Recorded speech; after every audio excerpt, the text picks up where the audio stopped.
Bom dia, meus irmãos, a graça e a paz do Senhor Jesus.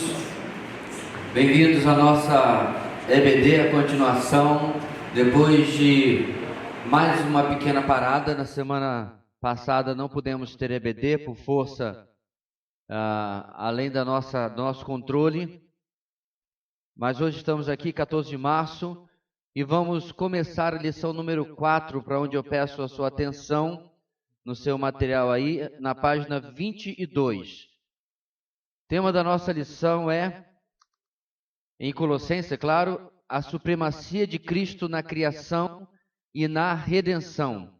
A supremacia de Cristo na criação e na redenção. Vamos orar e depois vamos ler o nosso texto básico da lição número 4. Ok. Senhor nosso Deus, nós clamamos que Teu Espírito nesta manhã venha nos inundar de esclarecimento, discernimento, entendimento, iluminação, para que a Tua palavra, Deus, possa realmente falar profundamente as nossas vidas. Venha, Deus, tocar em áreas onde precisamos e edificar-nos para o Senhor. Abençoa, Deus, nossos irmãos que estão a caminho, nós que estamos aqui, que seja uma manhã proveitosa para a honra e glória do Teu nome. É o que oramos em nome de Jesus. Amém. Então, irmãos, como está aí marcado, nosso texto é primeiro capítulo de Colossenses 15 a 23. Primeiro capítulo de Colossenses 15 a 23. Vou dar uns segundinhos para você abrir e podermos ler a uma só voz, bem forte. Estamos ainda com um número limitado, então peço a sua participação para ajudar aí no coral. Colossenses 1, de 15 a 23. Ok?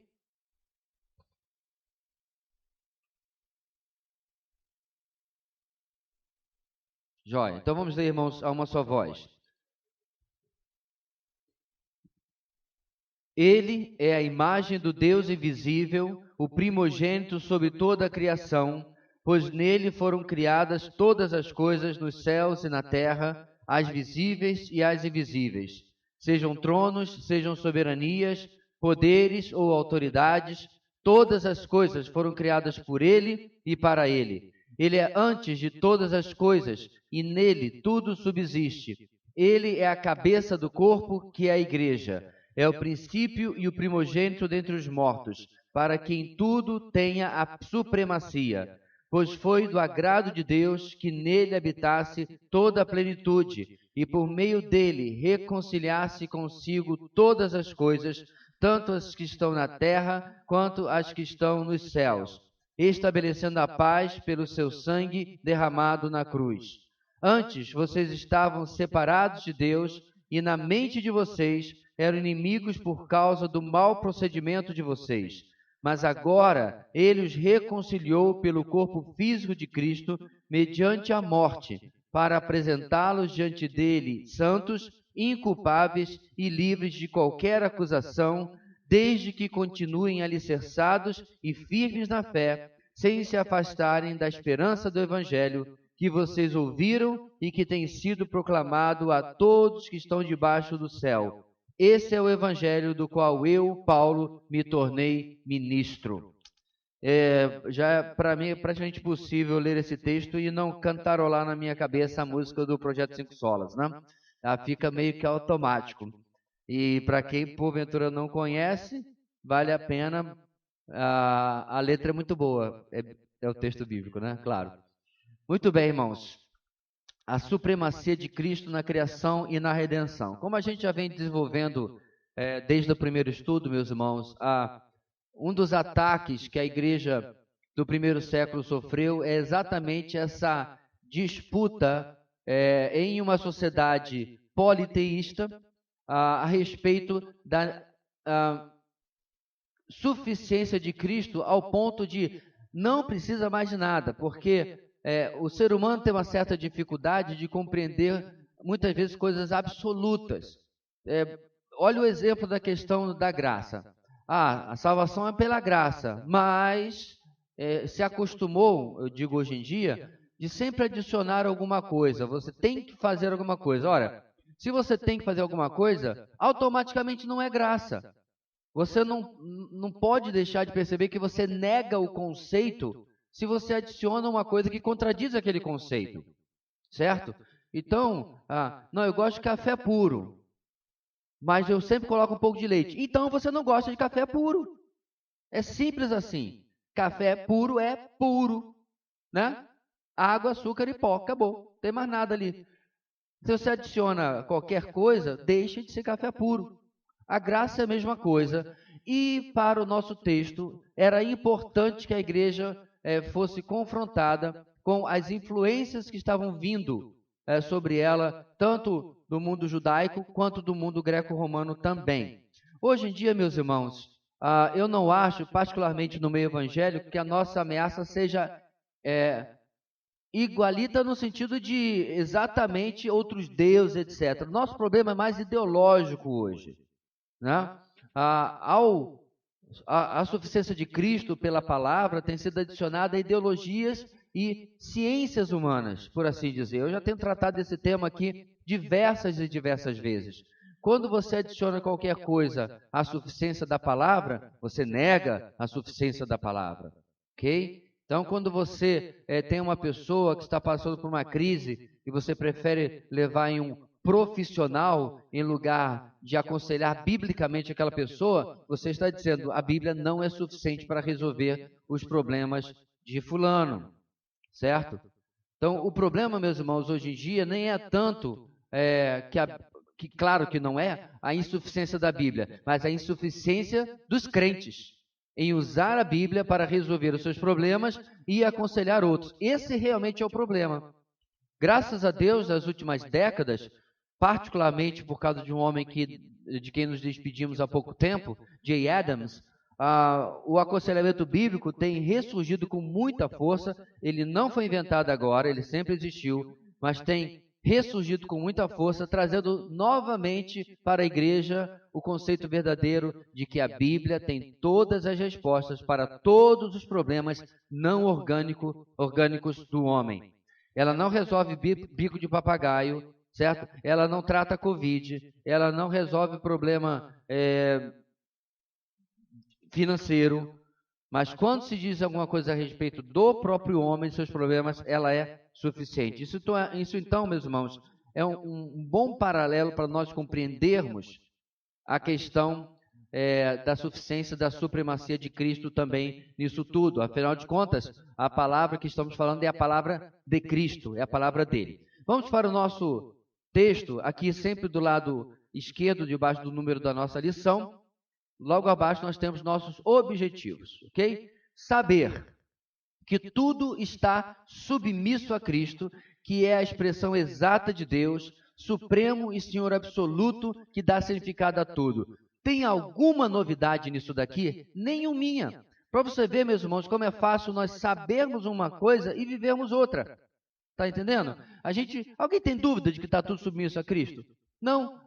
Mas aí quando a gente vai para a nossa vida prática, para o nosso dia a dia, para o nosso ministério, para os nossos papéis na vida, no mundo, na prática a teoria é outra. Ela muda, porque nós esquecemos de conceitos que deveriam ser elementares, né, fundamentais para nós. Sentir a grandeza de Cristo na criação e gratidão pela reconciliação que temos nele. Porque a supremacia dele, meus irmãos, como diz o título da nossa lição, está lá em riba, né? Ela vai influenciar diretamente a nossa redenção, porque se ele não é suficiente, a nossa redenção não é plena, ela está sob risco. Mais um motivo por qual esta doutrina precisa ser relembrada aos colossenses e a nós também. Agir, se mantendo fiel ao Evangelho, a mensagem que nos reconciliou com Deus em gratidão, obediência e descansando na soberania de Deus. Qual é a última parte importante desse nosso objetivo? Muito do que tem sido pregado hoje não é mais evangelho, por quê? Porque as pessoas, pregadores, irmãos, igrejas, não acreditam que pregar apenas só Jesus Cristo salva, se arrependa e creia nele, seja o suficiente. Então, A dificuldade, irmãos, é que o evangelho simples pregado, ele exige uma confiança no Deus que prometeu usar esse evangelho simples. E Paulo está dizendo aos Colossenses, olha, é isso aqui que vocês têm que se manter, porque é isso aqui que eu passei para vocês, que vocês receberam, através de Epáfras, é claro, e que tem feito, lembra lá no começo? Tem feito resultado no mundo inteiro.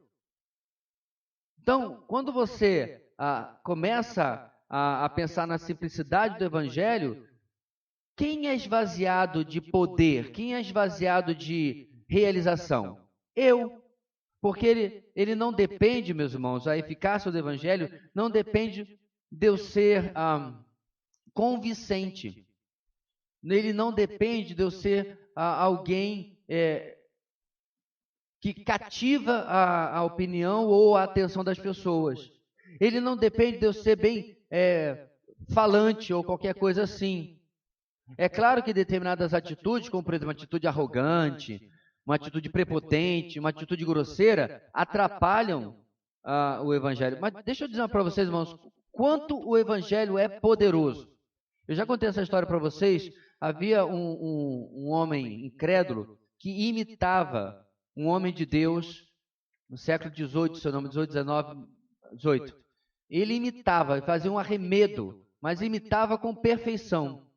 E ele repetia as palavras desse homem de Deus. Eu não lembro agora se era de John Watson, enfim. Ele repetia e ele copiava esse homem de Deus. E para surpresa, pessoas se convertiam com a imitação. Para você ver, meus irmãos, que o poder do Evangelho não está nem na pessoa que está falando, porque quem estava falando era um incrédulo, era um blasfemo. É como se alguém subisse e ficasse imitando, vamos lá, Billy Graham, né? Maior evangelístico do século XX. E as pessoas começaram a se converter. Porque ele não estava imitando e falando coisas diferentes, ele estava copiando o roteiro da pregação do Evangelho. E pessoas se convertiam. É para comprovar mais ou menos, irmãos, o poder não está em nós. A nossa tarefa é nos manter fiéis àquilo que é o conteúdo da pregação. Ok? Vamos à nossa introdução, está nessa mesma página, só que do outro lado. Senhor, envia-me a qualquer lugar, mas vai comigo. Põe qualquer peso sobre mim, mas sustenta-me. Desfaz todos os laços, menos os que me prendem a ti. Essas palavras, como está escrito aí, são de David Livingstone, missionário escocês do século XIX, na África, usado por Deus durante muito tempo.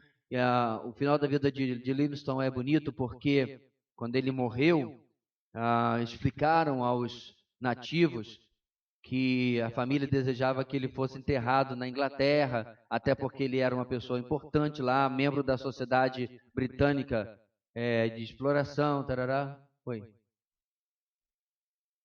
Ok. E aí os nativos falaram que podiam levar o corpo dele, mas o coração dele seria enterrado na África. Aí removeram o coração dele, fizeram um enterro do coração dele na África, mas levaram o corpo para lá. Então é algo muito interessante, marcante sobre a vida de David Livingstone. Diga, só que tem um mic aí para ela, rapidinho.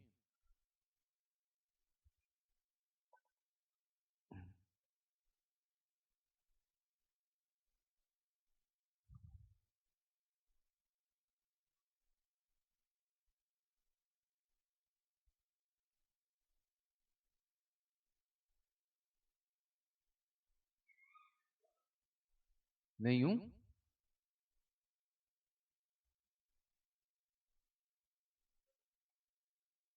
Bem, só enquanto isso a gente vai lendo aqui a introdução.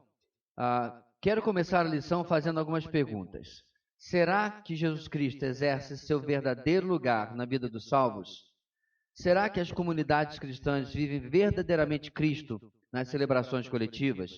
Será que os salvos reconhecem a grandiosidade do presente recebido por Deus na salvação?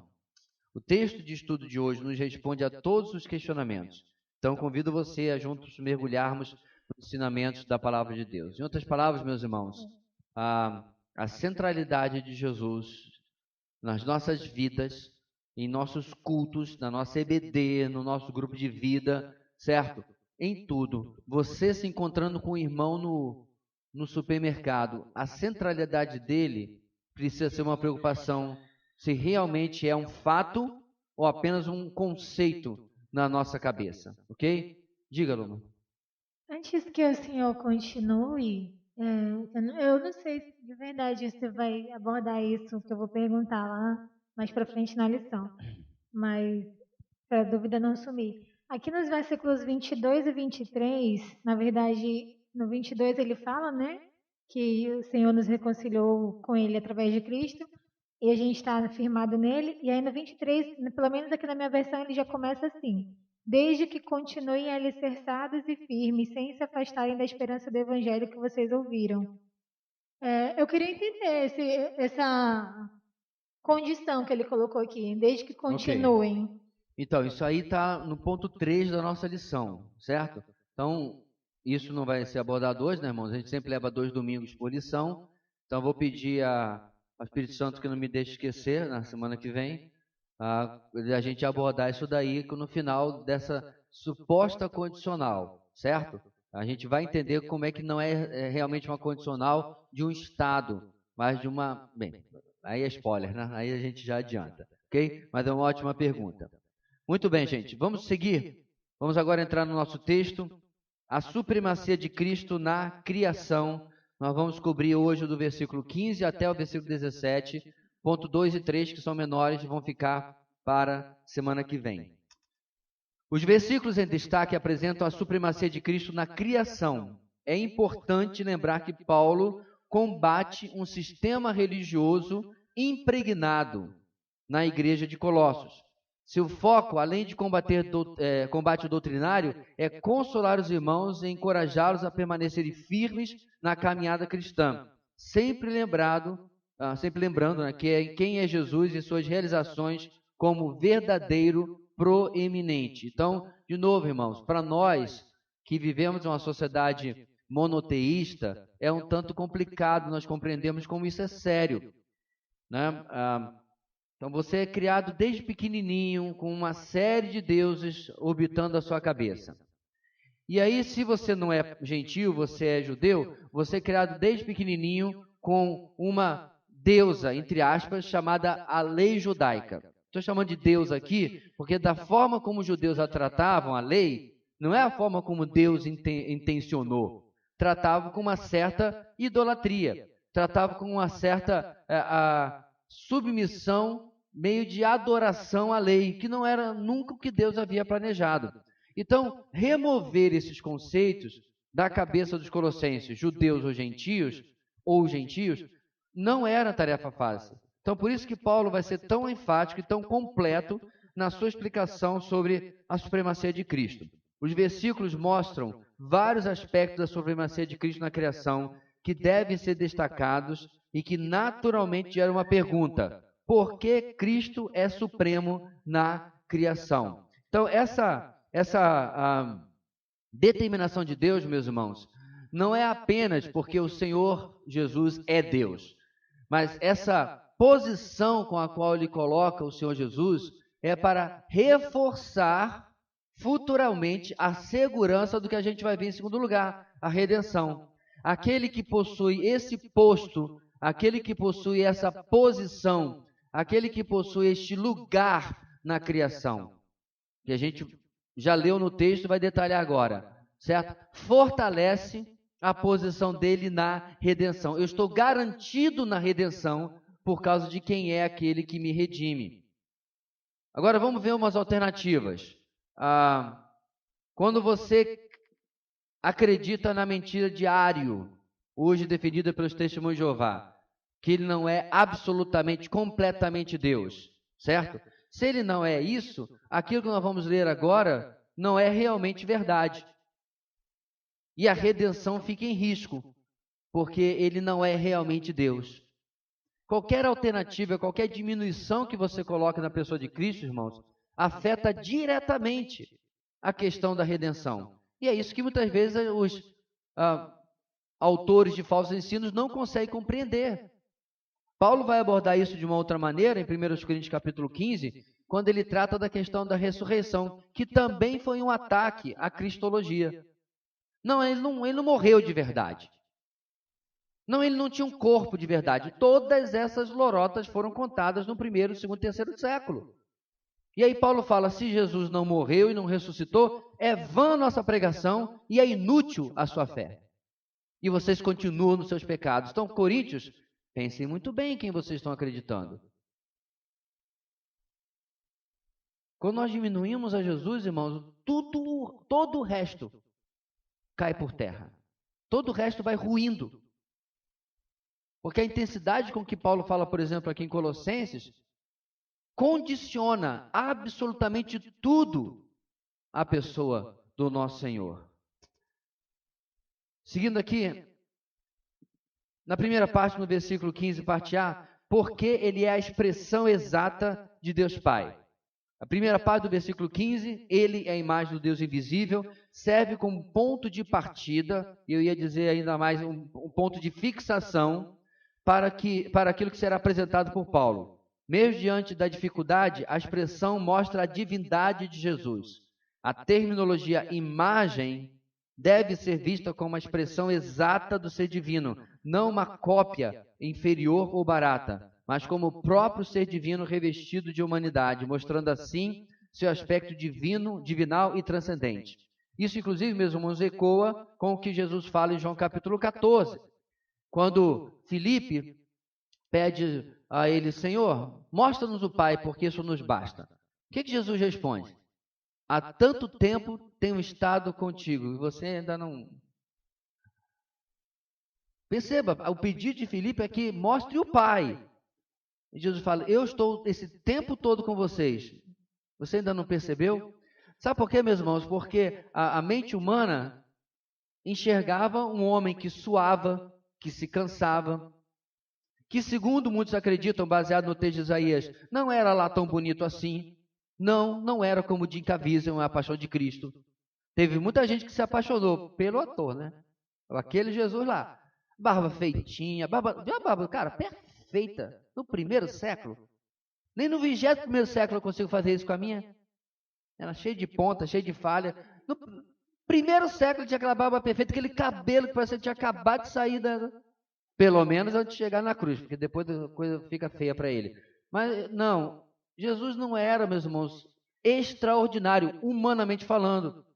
A razão pela qual ele precisa ser identificado por Judas é porque ele era facilmente confundido com os demais discípulos.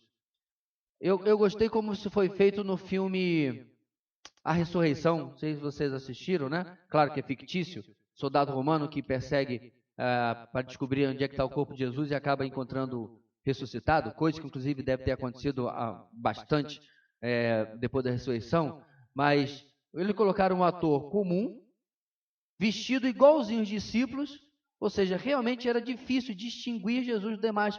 Não é como nos filmes, que ele sempre tem uma roupa diferente. Geralmente uma roupa branca e uma coisa diferenciada. Não, ele era comum. E por isso, irmãos, até dá para entender a dificuldade de Filipe.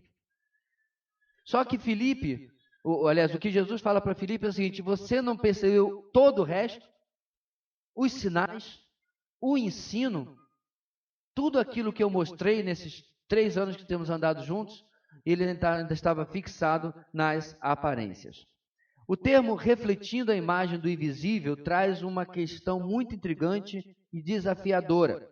Ela apresenta para ser o reflexo de Deus, é preciso, antes de tudo, ser o reflexo de Jesus. Estou falando do aspecto prático, não da questão natural do homem. Ser a imagem da semelhança de Deus, que está lá em Gênesis 1:26. Assim sendo, é necessário olhar para o Filho e enxergar o Deus Pai, João 12:45, como já mencionei. Embora não faltem estudiosos que defendam a contemplação limitada da glória de Deus, o autor desta lição defende como mais correto o pensamento de que nem no estado de glorificação seremos capazes de olhar a Deus Pai, mas o veremos por meio do Deus Filho. Isso é uma outra questão, irmãos. Ele está dizendo aqui que mesmo quando estivermos na glória, posição dele, nós não veremos Deus exatamente como ele é, mas veremos assim, na verdade, ao Senhor Jesus. Bem, talvez sim, talvez não. É uma posição ou uma discussão que não é tão relevante assim, nem é herética de um lado nem do outro. Mas o ponto principal, meus irmãos, é que nós nem precisaríamos, porque Jesus já é esta imagem perfeita.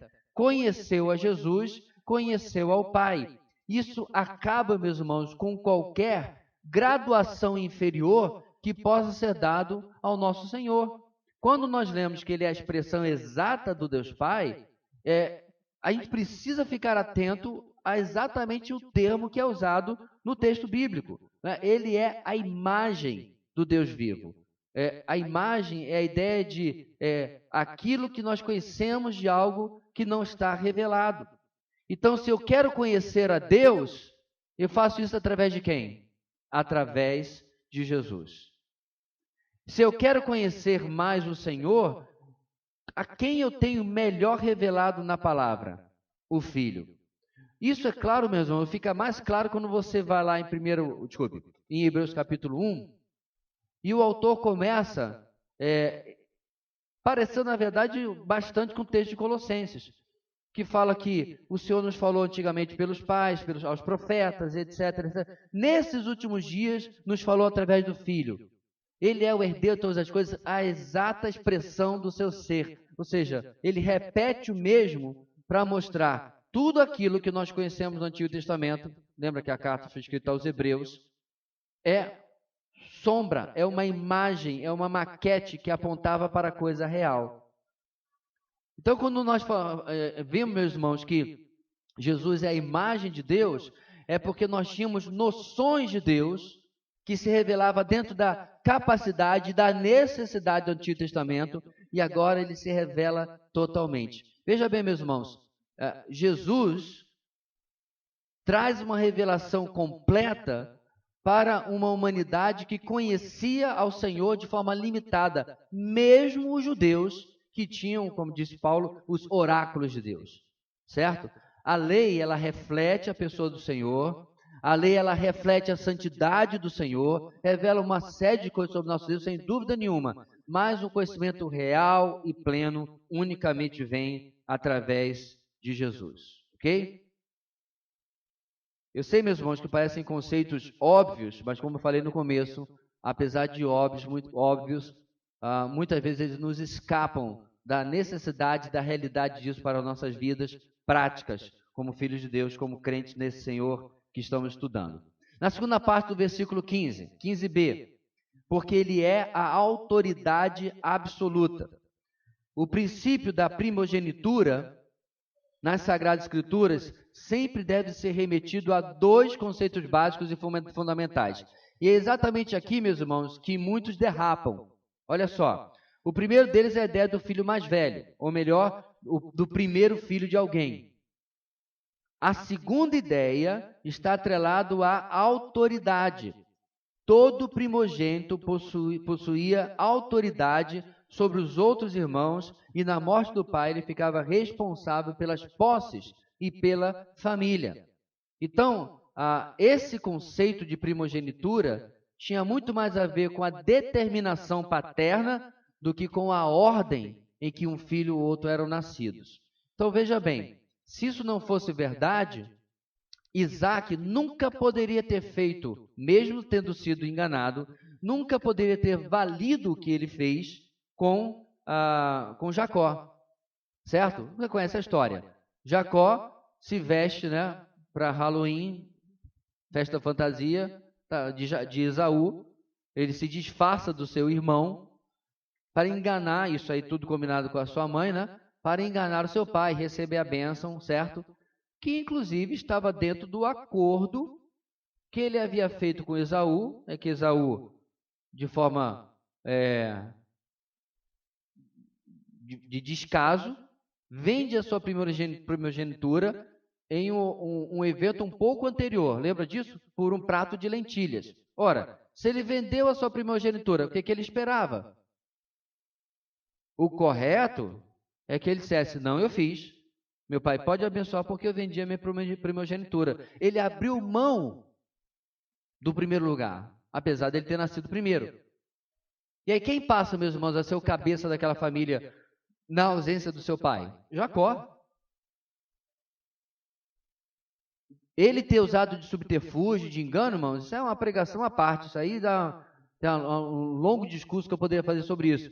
Mas o ponto aqui é que está tudo ocorrendo como deveria ocorrer. Ele realmente recebe a bênção e tal como ele acontece com ele, assim se realiza. Na vida dos filhos de Jacó, a mesma coisa. Porque se você olhar as bênçãos, o mais velho, Rúben, ele não é o mais abençoado. A coisa também inverte. Jacó, agora Israel, muda a bênção da primogenitura para com seus filhos. E aí, meus irmãos, é que quem lê esse texto não conhece as nuances da cultura antiga, particularmente da cultura judaica, acham o quê? Olha, primogênito é o primeiro que nasceu. Então Jesus é o primeiro que nasceu, certo? Errado. Porque tem uma coisinha que nós não podemos deixar de lado, irmãos, que chama-se teologia bíblica, certo? Aonde a palavra de Deus tem que ser interpretada pelo todo da palavra de Deus.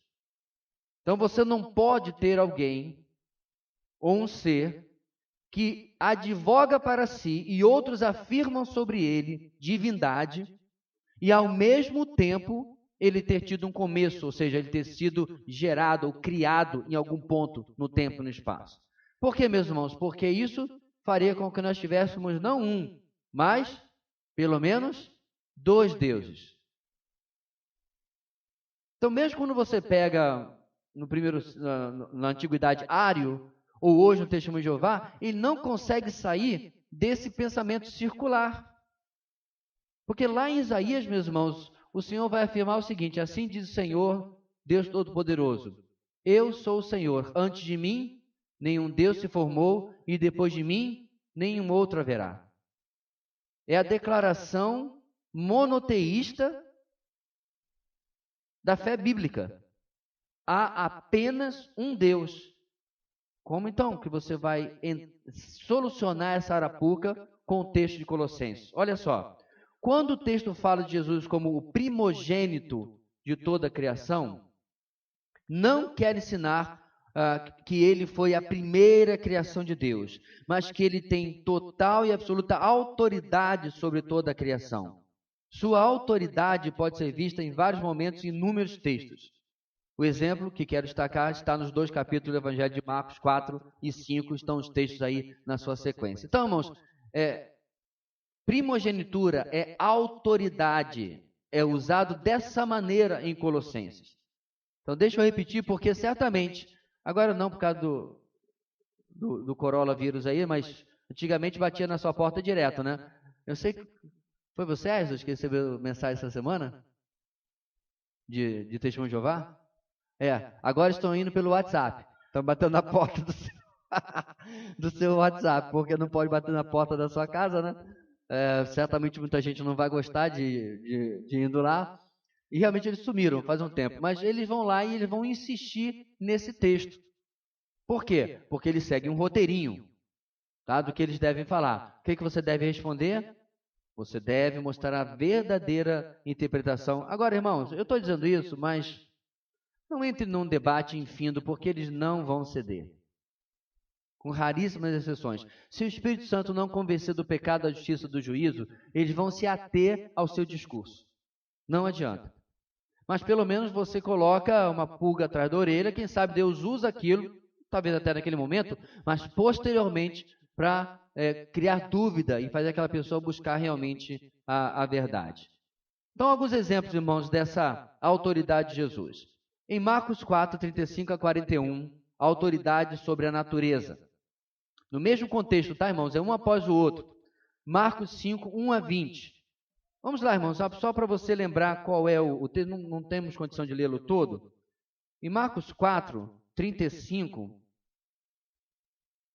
é o texto onde Jesus acalma a tempestade. Ok? Relembrou aí? Aí onde ele vira, o pessoal está apavorado, ele dormindo. Mestre, não te importas que morramos, ele se levanta, quiete-se, acalma-se, o vento se aquietou e fez-se completa bonança, e ainda perguntou porque eles tinham medo se eles não tinham fé. Autoridade sobre os demônios, capítulo seguinte.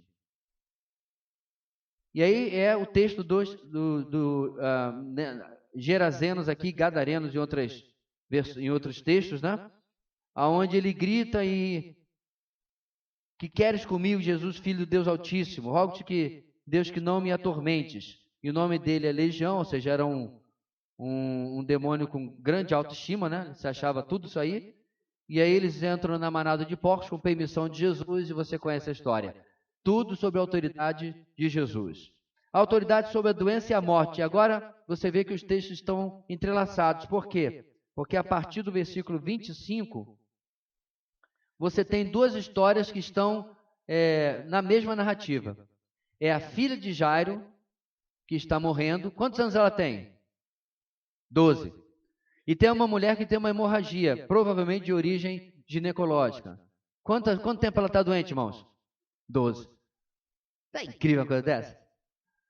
Eu acho incrível, meus irmãos, como o nosso Senhor tem um certo senso de humor de colocar as coisas de tal maneira que até de forma literária o negócio fica bonito.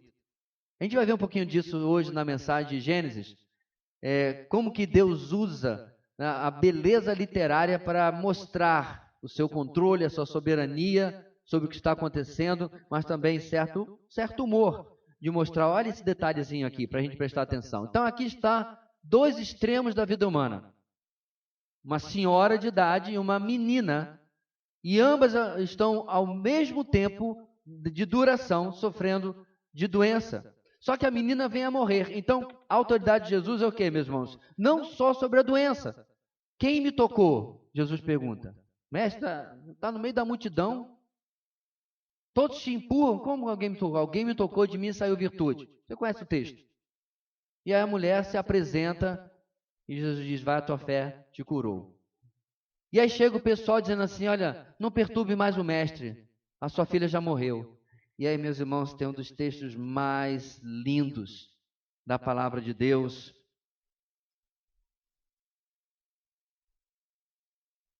Versículo 36. Não fazendo caso do que eles disseram, Jesus disse ao dirigente da sinagoga, não tenha medo, tão somente creia. Sua filha morreu, calma, não tenha medo, creia. Algo incrível, meus irmãos. E aí, Jesus vai lá e você conhece muito bem. Ele vira para a menina e diz, Talita cumi. Menina, levanta. Ou seja, meus irmãos, a grande diferença de Jesus para os profetas do Antigo Testamento é que absolutamente nenhum, num curto espaço de tempo tal como este, manifestou os sinais que ele manifestou da maneira que ele manifestou. Você está na sua leitura bíblica anual, não é verdade? Se você quiser, se dê o trabalho de anotar todas as coisas sobrenaturais que você puder ter. E você vai perceber a grande distinção como Moisés é direcionado por Deus. Faça isso, faça aquilo. Como ele é relutante. Você vai ver como que Elias, apesar do que ele faz, ele entra em dúvida e medo. E mesmo se você anotar tudo que Elias fez, tudo que Eliseu fez, certo? São alguns pequenos blocos de grandes sinais na história de Israel, na época da saída do Egito com Moisés, depois na época da grande apostasia de Acabe com Elias e Eliseu. Você não tem outros grandes. Grande parte dos profetas sequer fizeram qualquer milagre, qualquer coisa sobrenatural, a não ser pregar o que Deus falava para eles, correto? Aí você chega com o Messias. E em pouco mais de 3 anos, ele ressuscita mortos, expulsa demônios, ele cura enfermos, ele faz outros sinais, tanto na natureza, como acalmar a tempestade, como transformar a água em vinho. E por que esses sinais foram registrados, meus irmãos? João nos fala. Esses foram registrados para que vocês saibam que Jesus é o Filho de Deus. E sejam salvos tendo fé em seu nome. Ou seja, meus irmãos, a sobrenaturalidade do Senhor Jesus não está lá, e isso foi uma coisa que eu aprendi errado na minha adolescência, para você copiar. Quando eu era mais novo, falavam isso em alguns cultos, que nós tínhamos que fazer sinais e maravilhas, tal como o nosso Senhor. Não, Deus pode fazer sinais e maravilhas quando Ele quiser, através de quem Ele quiser. Mas isso não é um poder automático que você tem por ser seguidor de Jesus. Qual foi a última doença que você, por vontade própria, curou? Qual foi a última vez que você ressuscitou os mortos?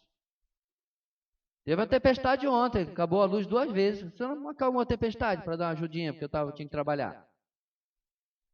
Não, né? Porque os sinais que ele fazia, meus irmãos, dava a ele condição de chegar lá em João 14 e dizer: Felipe, eu estou esse tempo todo com você, você ainda não, a ficha não caiu? Eu sei que a gente não deve ser muito duro, irmãos, com as personagens bíblicas, né? Do tipo, se fosse eu, né? Se eu fosse o 13º apóstolo, Jesus ia ter um aliado ali. Será? Será que você não seria aí um Felipe perguntador, um Tomé duvidador? Ou pior, vou nem falar. Então a gente não deve ser muito duro, porque a gente não sabe exatamente como reagiria. Mas olhando do lado de fora como um mero espectador, eu sei que dá um pouquinho de... mas peraí, vocês não estão vendo o que o camarada está fazendo. Mas essa dificuldade dos discípulos, irmãos, e essa necessidade de Paulo de escrever Colossenses, nos confronta com a dureza do nosso próprio coração. Sim, irmãos, a gente nunca viu as 10 pragas. A gente nunca viu a tempestade se acalmar. A gente nunca viu a filha de Jairo se levantar dos mortos. Mas, irmãos, quantos milagres nós já vimos na nossa vida? Quanto livramento! Será que nós não temos já dados suficientes para não duvidar mais? Será que nós já não temos evidências suficientes para não andar mais em questionamentos para com o Senhor a respeito do nosso dia a dia, a respeito da nossa vida, a respeito das situações? Eu particularmente creio que sim. Muito bem. Então, ele é a expressão exata de Deus Pai e autoridade absoluta. E aí no versículo 16, porque ele criou tudo para a sua glória. A beleza do versículo reside na ação criadora de Jesus. É muito comum, nos debates teológicos, tentativas de descobrir a hierarquia dos seres espirituais, inclusive buscar nomeá-los.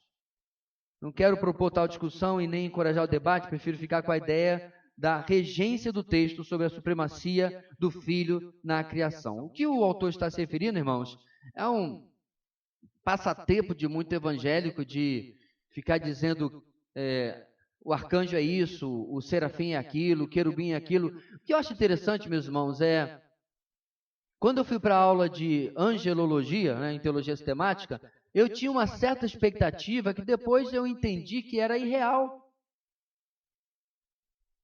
Porque eu havia crescido na minha adolescência com algumas influências que, por exemplo, nem tanto sobre os anjos, mas principalmente sobre demônios, falavam coisas que vinham o quê? Da experiência humana e não das Escrituras. Então, meus irmãos, em tudo, mas particularmente a respeito disso, se a Escritura se cala, eu me calo. Se ela fala 2 linhas sobre querubins, são essas 2 linhas que têm que ser o conteúdo da minha fé, da minha doutrina. Não é que teve fulano que foi ao 3º céu. E aí Deus mostrou para ele. Há verdadeiros congressos, conferências sobre esse tipo de coisa. Você já foi ou já ouviu falar de uma conferência sobre batalha espiritual? O número de coisas que eles inventam é incrível. Há uns anos atrás eu vi uns irmãos caminhando, né? E eu reconheci um deles. Falei, tudo bem, fulano? Vocês estão... Aconteceu alguma coisa? Estão indo aonde? Não, nós estamos marchando, tomando posse do bairro. Eu falei, ok. Então alguém ensinou a esse pessoal que o texto lá do Antigo Testamento, dito para um homem específico, que aonde a planta do seu pé colocasse era seu, valia para ele na época, século XX. E lá estavam eles. Pelo menos, irmãos, é um ótimo exercício, né? 1 hora de caminhada, perder de todo não perdeu. Mas de onde vem isso? De alguém que quer ir além do texto. Então, irmãos, o que o texto de fato nos diz? O que realmente era importante? Era a hierarquia angelical? Não. Era a hierarquia diabal? Não. O que realmente importa no texto? Quem o Senhor Jesus é. É isso que realmente faz diferença na nossa vida. Em uma conferência sobre batalha espiritual, o importante é saber que o Senhor é soberano, inclusive sobre as forças do mal. Bem, assim é possível observar que todas as coisas visíveis e invisíveis foram criadas também por Jesus. E é importante destacar que na ação criadora temos a ação das três pessoas da Trindade atuando.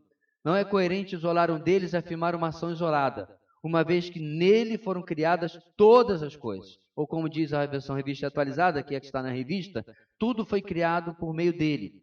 A criação existe para render louvores ao Senhor da criação.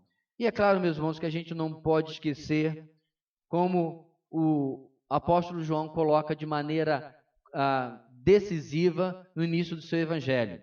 No princípio era aquele que é a palavra, ele estava com Deus e era Deus. Ele estava com Deus no princípio, versículo 3. Todas as coisas foram feitas por intermédio dele, sem ele, nada do que existe teria sido feito. Cada átomo, cada partícula, meus irmãos, de pó que existe na criação, cada paisagem que o rover está filmando lá em Marte, existe por causa dele. Pastor, para que Marte existe? Não tenho a mínima ideia. Eu sei por que ele existe. Eu sei o que ele fez. A criação, meus irmãos, está toda no seu lugar por algum motivo.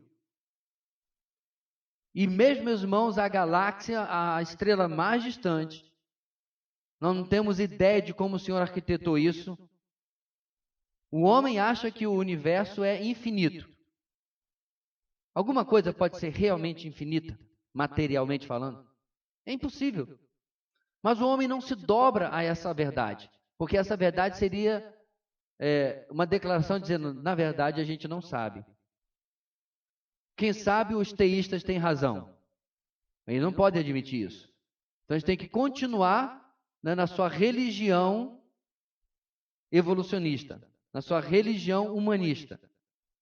Mas nós sabemos, meus irmãos, em Colossenses, em João, em Hebreus, que tudo que existe veio a existir do nada, porque a Trindade quis, mas particularmente aqui para o propósito de Colossenses, o Senhor Jesus quis.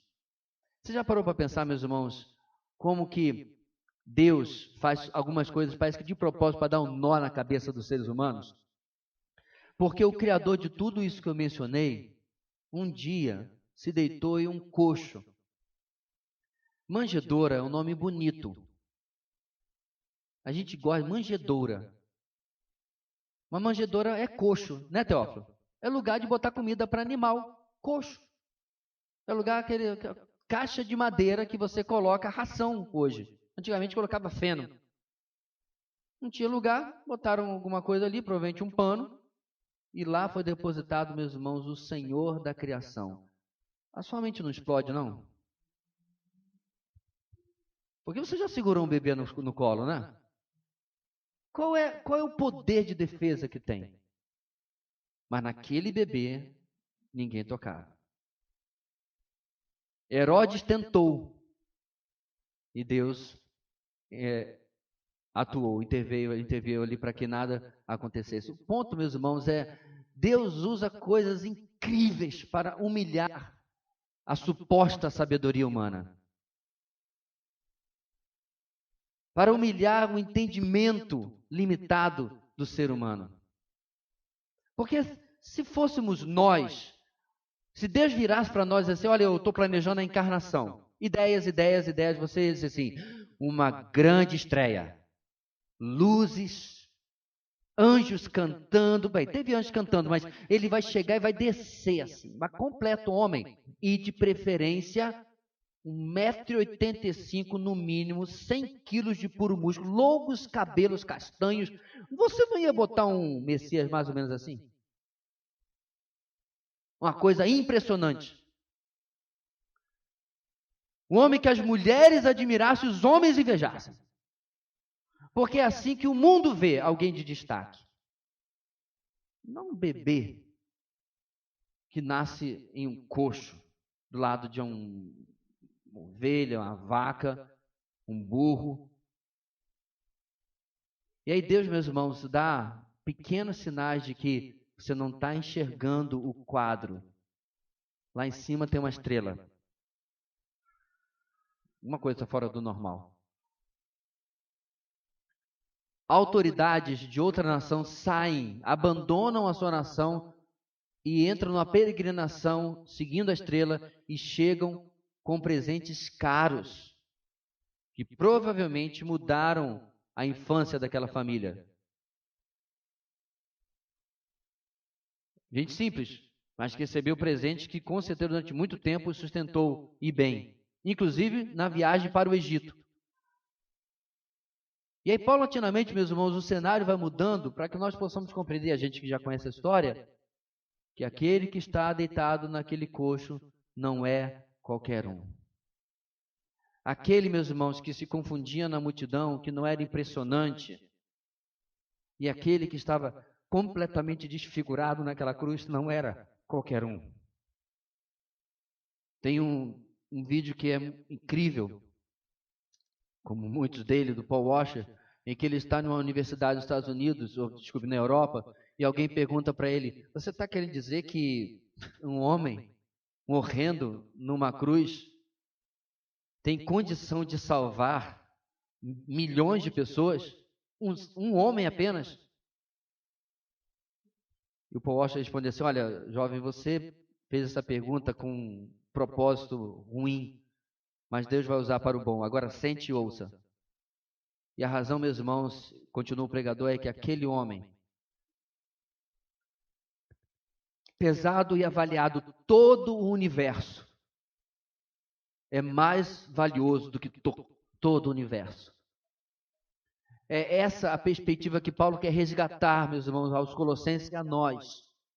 A necessidade do Senhor Jesus está centralizado na nossa vida de tal maneira que a cada dia o quão especial Ele é, o quão diferente Ele é, o quão central Ele é, o quão indispensável Ele é, e eu não sei mais qual adjetivo você pode colocar, seja relembrado a nossa limitada mente. Que não são eventos ou reuniões ou templos que realmente importam, mas Ele. Que a gente possa, meus irmãos, ser resgatado no nosso dia a dia, a nossa paixão por Ele. Às vezes as pessoas querem expressar isso que eu estou dizendo em forma de arte, alguns gostam, outros não gostam. Eu publiquei há um tempo atrás uma foto do Senhor Jesus em pé e uma jovenzinha totalmente agarrada nele, sorrindo e chorando ao mesmo tempo.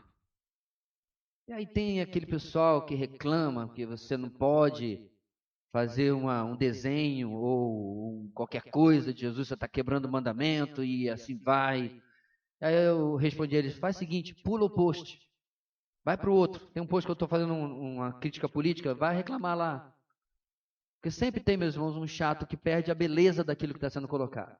Então, o artista, na verdade, se eu não me engano, é uma artista, tentando lembrar agora que eu busquei o nome da pessoa na internet para saber o que ela tinha pintado mais, ela tentou mostrar, meus irmãos, a alegria daquela jovenzinha de se encontrar com o Senhor. Sabe, irmãos, a gente precisa ter saudade de Jesus. Aquela saudade de alguém que você fala constantemente, mas faz tempo que você não está fisicamente com ele. No nosso caso, nunca. Porque sabe, irmãos, eu concordo com outro pregador que disse que parece que tem alguns crentes que querem o céu, Mas se Jesus não estiver lá, não tem problema não. E aí eu lembro, meus irmãos, da atitude de Moisés em Êxodo capítulo 33, quando o Senhor fala, dizendo, olha, eu vou mandar meu anjo, mas eu não vou com vocês lá para a terra que eu prometi. E Moisés, meus irmãos, de maneira incrível, diz, Senhor, então se o Senhor não vai, não nos envie, porque é melhor o deserto com o Senhor do que a terra prometida sem o Senhor. Então esse conceito, meus irmãos, se porventura realmente muita gente tem, ele é extremamente triste, de que eu quero a eternidade, eu não quero o inferno, é claro, mas Jesus meus irmãos, ele é a eternidade. João 17:3, e a vida eterna é esta, que conheçam a ti como único Deus e a Jesus Cristo a quem enviaste, e a vida eterna é esta. Ele é a razão. É o que diz no Evangelho de João também. Nele estava a vida. Remove Jesus, não sobra absolutamente nada. Por isso que é triste também, meus irmãos, como a nossa geração, particularmente, tem tentado ressignificar. Aliás, como faz com muita coisa, né? Ao Senhor Jesus. Não sei você, mas quantas vezes, discutindo alguma coisa e tal, inferno, por exemplo, e eu falei assim, olha, você precisa pensar muito bem sobre isso, porque Jesus falou mais sobre o inferno do que falou sobre o céu. E é verdade. E às vezes a pessoa me responde assim, mas esse não é o Jesus que eu creio. Como se a gente pudesse pegar as páginas do Evangelho e selecionar o que eu gosto e o que eu não gosto.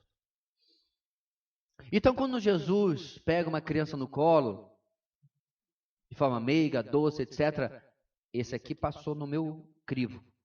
Mas quando ele pega cordas e sai limpando o templo, literalmente enxotando as pessoas. Não, esse aqui, deixa eu passar o branquinho nessa parte aqui, porque essa parte aqui não me interessa. Até acho que as pessoas não literalmente passam um corretivo nas páginas da sua Bíblia, mas passam no seu conceito, no seu Jesus Frankenstein, seu Jesus self-service, né? Vou pegar aqui o filé, fritas, brócolis não. Escolhe o que ele gosta e o que ele não gosta. E obviamente isso não pode, mesmo de maneira nenhuma, ser possível fazermos.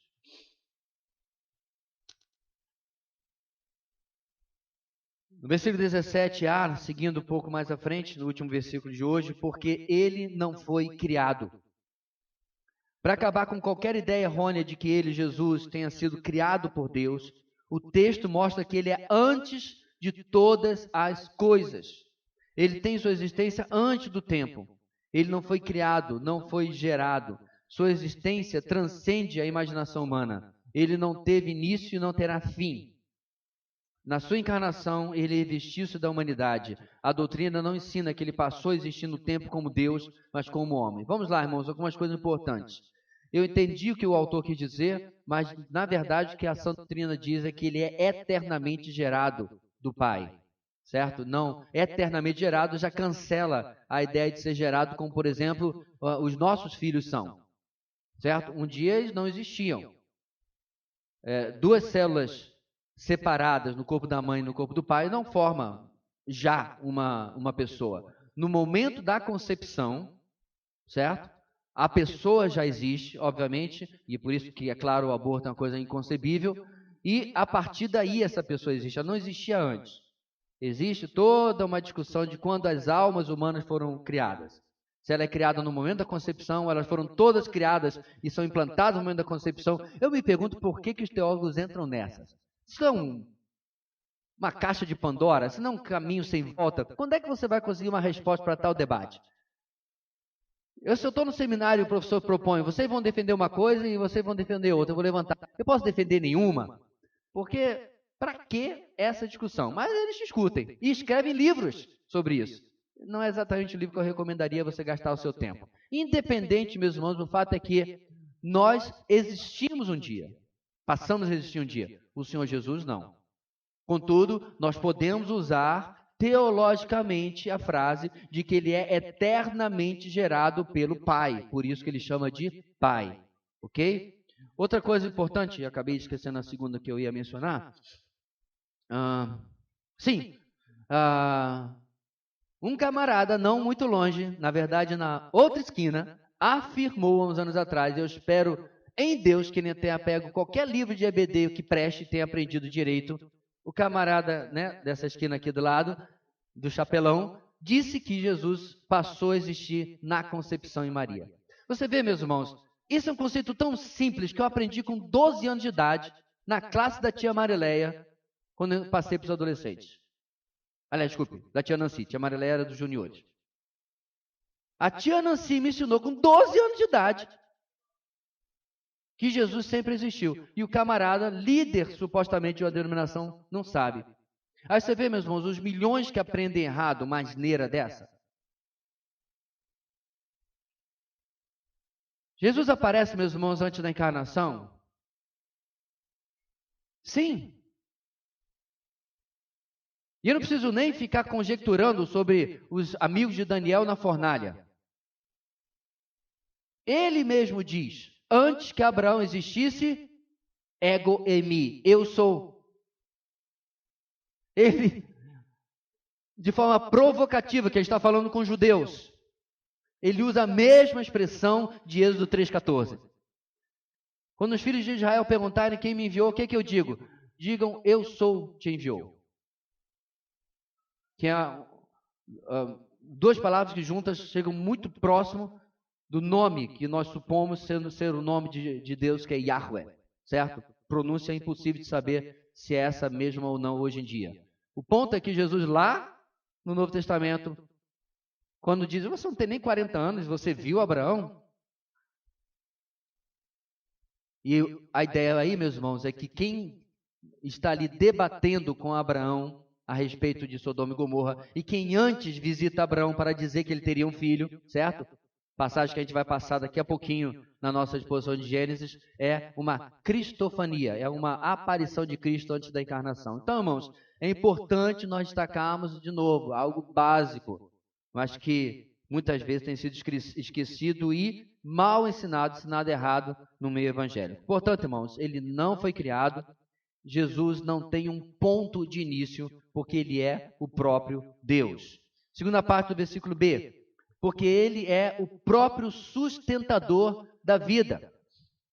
O versículo em questão pode trazer alguns desconfortos, uma vez que a palavra traduzida por subsiste, ok? Deve ser entendida como unidas, ficando assim, por meio dele, todas as coisas se mantêm unidas. Para resolver a dificuldade, basta observar a versão da Nova Bíblia Viva. Bem, eu acho que nem precisava disso, mas vamos lá. Ele existia antes que tudo mais começasse e é o seu poder que sustém todas as coisas em conjunto, mostrando assim que por meio do seu poder ele mantém a existência da vida em harmonia com o seu propósito. Em outras palavras, meus irmãos, eu não acho que precise de tudo isso, para mim fica muito claro no texto como está, tanto na NVI quanto na revista atualizada. Tudo que existe, as próprias leis da física são mantidas pelo Senhor Jesus. Okay? A gravidade, as órbitas dos planetas, tudo é mantida pela mão poderosa do nosso Senhor.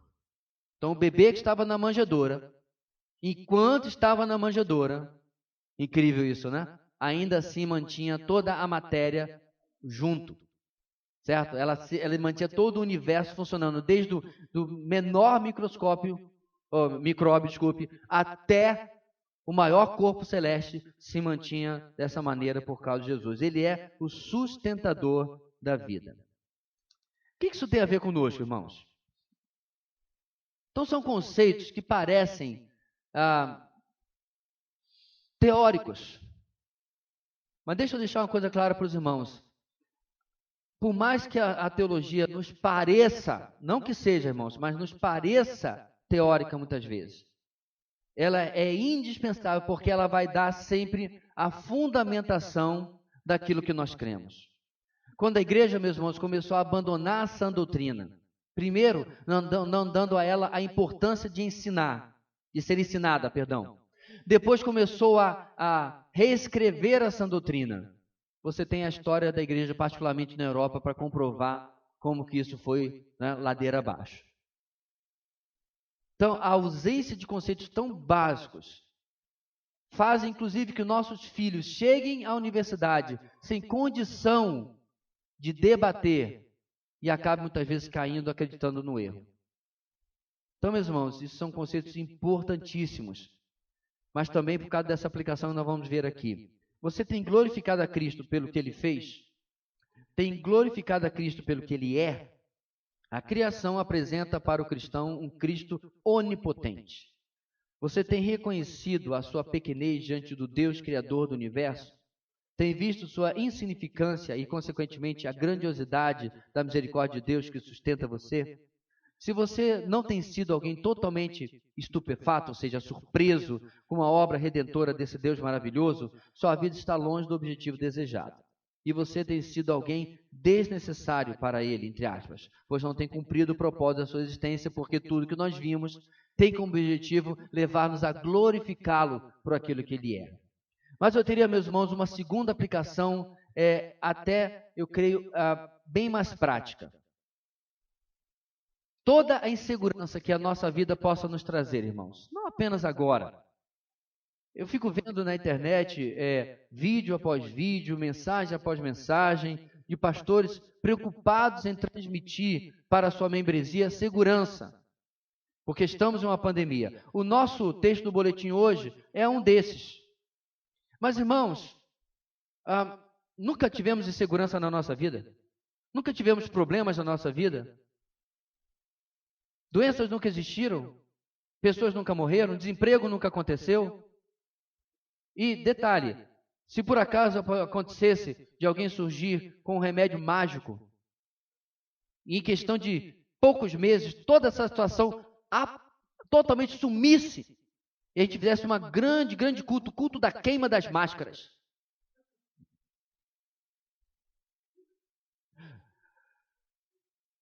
Quer dizer que agora tudo é perfeito? Tudo agora está maravilhoso? E o pessoal que já estava doente antes da pandemia, essas doenças agora não têm mais significado, não têm mais importância? O meu ponto aqui, meus irmãos, é que a teologia que nós vimos hoje é uma teologia que nos traz segurança. Porque esse é o Senhor que nós servimos. Ele que está do nosso lado. A gente pode ir para o parquinho e lá tem um menino maior que a gente, o tal do bully. Né? Tem muita gente que sabe nem que palavra é essa, né? Uma palavra veio do inglês. O valentão, que chega no parquinho, pega a sua merenda. Chega no parquinho, não deixa você brincar no brinquedo que você gosta, porque ele monopoliza. Então você pode descer o parquinho seguro, porque quando o valentão vier, ele vai olhar para você e vai levantar o olho acima de você e vai ver que você não está sozinho. Que você está acompanhado. Que você não está indefeso. Que você não é um coitado. Você não é vítima. Muito pelo contrário. Independente do que aconteça, você é mais que vencedor. Independente do que aconteça, a sua vida está guardada em Cristo. E quando Cristo, que é a sua vida, isso é Colossenses também, se revelar, então veremos como realmente Ele é e seremos como nós realmente seremos no futuro. Essas são coisas, meus irmãos, que se dissipam no nosso dia a dia. Quando nós somos levados pelo que vemos e não por aquilo que nós cremos. Quando nós esquecemos a perspectiva da eternidade no nosso dia a dia. Então, sabe, meus irmãos, quais são meus pensamentos quando eu fico vendo imagens do rover em Marte? Nossa, o Deus que fez isso daí é o Deus que acompanha o meu dia a dia.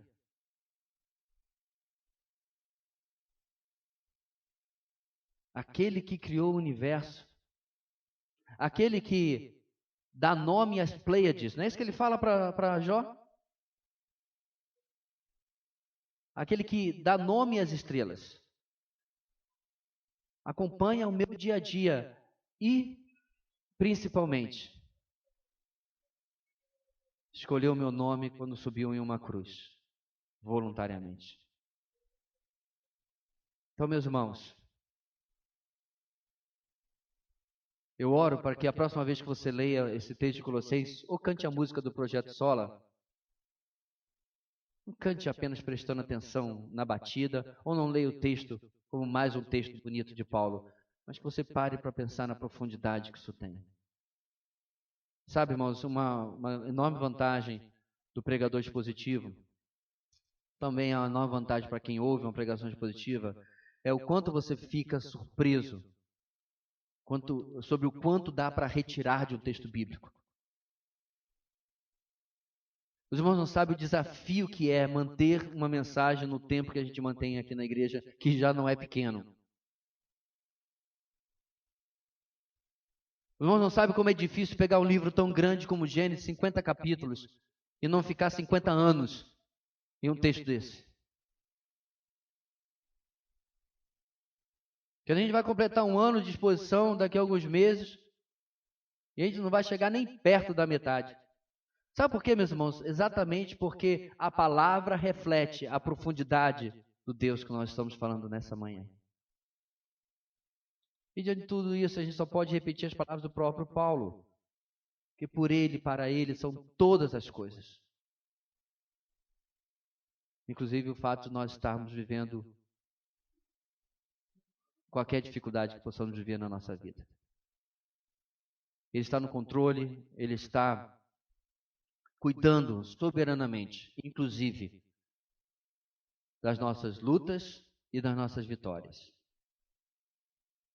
Que a gente nunca caia, meus irmãos, na tentação de olhar a nossa vida de uma maneira humana, de julgar a nossa existência de uma maneira humana, porque ela não é.